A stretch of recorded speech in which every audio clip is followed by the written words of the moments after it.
আপনাকে আমি মোস্তফা আজহারী, আমি আপনার কাছে একটা জানতে চাই, আপনি কি মনে করেন যে এখানে থানার গাফিলতি ছিল? এই বিষয়ে কোনো মন্তব্য তো আমি এখন দিতে পারবো না। এখন দিতে পারবেন না? আচ্ছা, আইনজ্ঞ হিসাবে আপনি তো আইনের মানুষ, আপনি বলেন একটা মানুষকে এভাবে মারার পরে বিনা চিকিৎসা কি থানা আটকা রাখতে পারে? এটা আমরা তদন্ত দেখব। না, রাখতে পারে কিনা, রাখার অধিকার আইনে আছে কিনা? মনে করেন উনি রাখে নাই, আমি জিজ্ঞেস করতেছি রাখার অধিকার আছে কিনা, এবং অধিকার আছে কিনা আইনের মানুষের বলেন, আইন আছে কিনা বলেন না, তদন্তে বের হয়ে আসবে। আচ্ছা, যারা এই হত্যাকাণ্ডের সাথে জড়িত তাদেরকে কি এখন পর্যন্ত আপনারা শনাক্ত করছেন? আমরা তো মাত্র অভিযোগ পেলাম, আমরা দেখি। আচ্ছা, তো কালকে সাথে সাথে তাকে গ্রেফতার করলেন, আর আজকে এত সময় হয়ে গেল এখনো তাদেরকে গ্রেফতার কেন করলেন না? অভিযোগটা পাইছি, আমরা তদন্ত করি। কারা অভিযোগ দিছিল? কালকে তো কেউ লিখিত অভিযোগ দেয় নাই। আচ্ছা, একটু প্লিজ না, আপনারা আউটসাইড করেন, আমি কথা বলতেছি তো। আমি একটু আপনাকে অনুরোধ করি, আপনার এই জুলাই অভ্যুত্থান আমরা করছি ছাত্র জনতা বৈষম্য দূর করার জন্য, এই ইনজাস্টিস দূর করার জন্য, মব দূর করার জন্য। এখন আপনারা যদি পদে বৈশা এখন আপনারা এই মব জাস্টিসের ব্যাপারে শক্ত পদক্ষেপ না নেন, আমরা অভিযোগটা পাইছি। জি, এই অভিযোগ অনুযায়ী আমাদের যত আইনগত ব্যবস্থা আছে সব ব্যবস্থা নিব। এটা আপনি দেশবাসীকে কথা দিতে হবে যে আপনারা সব ব্যবস্থা নেবেন। আমরা আপনাদেরকে আর বিশ্বাস করতে পারতেছি না, কারণ কালকে যদি আপনারা আমার ভাইকে সুষ্ঠু চিকিৎসার ব্যবস্থা করতেন তাহলে আজকে সে মারা যাইতো না।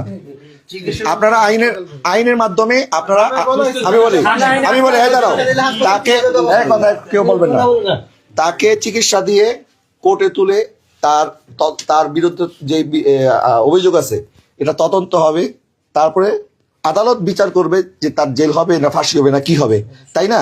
কিন্তু আপনারা এখন দোষ দিতেছেন, পুলিশ বলতেছে ডাক্তার ঠিকভাবে আমাদেরকে প্রেসক্রাইব করে নাই, ডাক্তার বলছে যে কোনো অসুবিধা নাই, শুধুমাত্র তারে কয়েকটা ব্যথার ওষুধ দিয়ে ছেড়ে দিছে। এরপরে আপনারা বলতেছেন যে এখন আবার ভিতরে একজন বলতেছে যে আদালত তিনি কেন বললেন না যে তাকে সুস্থতা দেওয়া হোক। এখন ম্যাজিস্ট্রেটের বিরুদ্ধে এরা বলতেছে, আবার এখন ম্যাজিস্ট্রেটের সাথে তো আমি কথা বলতে পারি নাই, কারাগারের লোক হয়তো বলবে যে পুলিশ এই করছে। এখন এই যে আপনারা যে আমাদেরকে হাইকোর্ট দেখাচ্ছেন যে এখান থেকে সেখানে, সেখান থেকে সেখানে, আমরা কোথায় যাব বলেন? কারণ আপনারা তো কেউ দোষ স্বীকার করতেছেন না। আমরা একটা অভিযোগ আপনারা দিবেন, জি, আমরা অভিযোগটা পাইছি, এই বিষয়ে আমরা তদন্ত করব, তদন্ত করে আইনগত যে ব্যবস্থা নেওয়ার আমরা সম্পূর্ণ ব্যবস্থা নেব।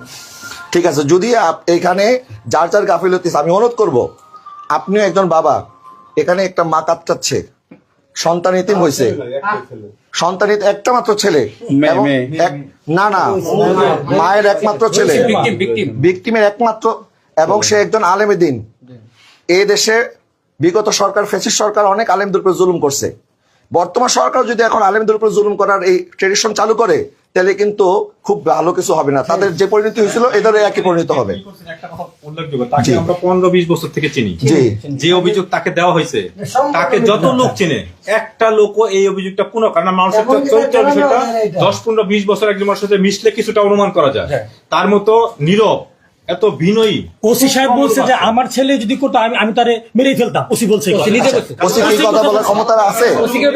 বলতে পারে। আপনার ওসি সকালে বলছে, ওসি কোথায়? ওসি কোথায়? ওসি নাই কেন? আমি তাকে পিটাই মারতাম। ওসি কই? ওসি কই?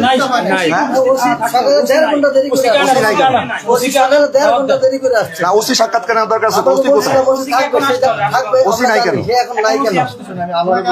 একটা অভিযোগ দিচ্ছি, আমরা অভিযোগ অনুযায়ী তদন্ত করব, আমাদের আইনগত যত ব্যবস্থা আছে আমরা সব ব্যবস্থা নেব। আপনি তো প্রত্যেকবার এটাই বলতেছেন। হ্যাঁ, আমি এটা তো তাহলে ওসির নাম ঢোকাই দেন ভিতরে, সবাই তো এটাই বলে, নাম ঢোকাই দেন।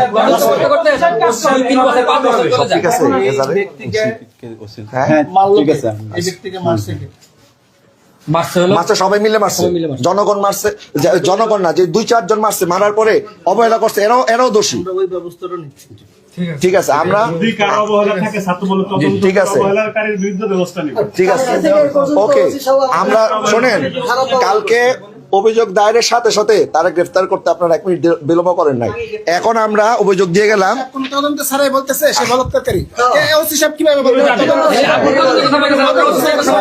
আচ্ছা শোনেন, আচ্ছা শোনেন, আর একটা জিনিস আমি একটা কথা শেষ করি।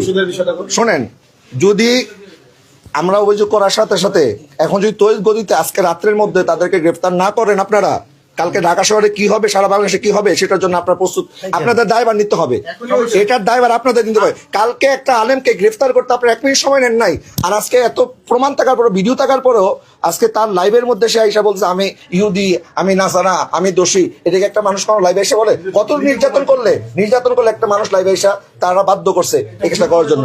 যারা যারা করছে এদেরকে যদি আজকে রাতের মধ্যে মোবাইল নিয়ে তার লাইট করছে তারা। সেটাই তো তারাই তো করছে, তারা করছে live। তারাই করছে। এটা যদি তাৎক্ষণিক আপনারা রেপিড অ্যাকশন না নেন, তাহলে আমরা স্বরাষ্ট্র উপদেষ্টার সাথে কথা বলে এই থানা সহ আরো যারা যারা এটার সাথে জড়িত তাদের ব্যাপারে কিন্তু আমরাও ব্যবস্থা নিতে পিছপা হব না। সেই জন্য লাইভের ব্যাপার থেকে প্রমাণিত হয় যেটা বলৎকারের জন্য না, অন্য কোনো উদ্দেশ্য ছিল। এবং 26 তারিখ আমাদের ঢাকা যে মহাসমাবেশ হয়েছে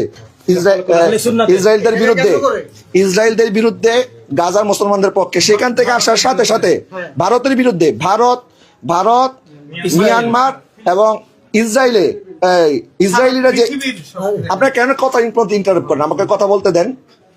গাজায় মুসলমানদের পক্ষে ফিলিস্তিনের যে গণহত্যা চলতেছে, ভারতের মধ্যে মুসলমানদের উপর যেই অত্যাচার চলতেছে, মিয়ানমারের মধ্যে অত্যাচার, তার প্রতিবাদে আমরা যে সংহতি সমাবেশ করলাম, সেখান থেকে আসার পরই কেন তার সাথে এমন আচরণ করলো?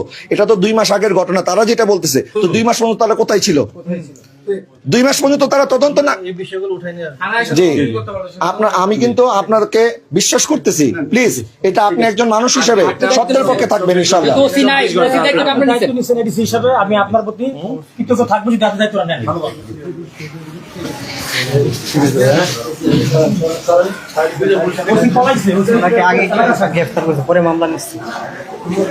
মামলার আগে গ্রেফতার হয়েছে? তাহলে বলেন, এই কেন আমাকে এখন বলতে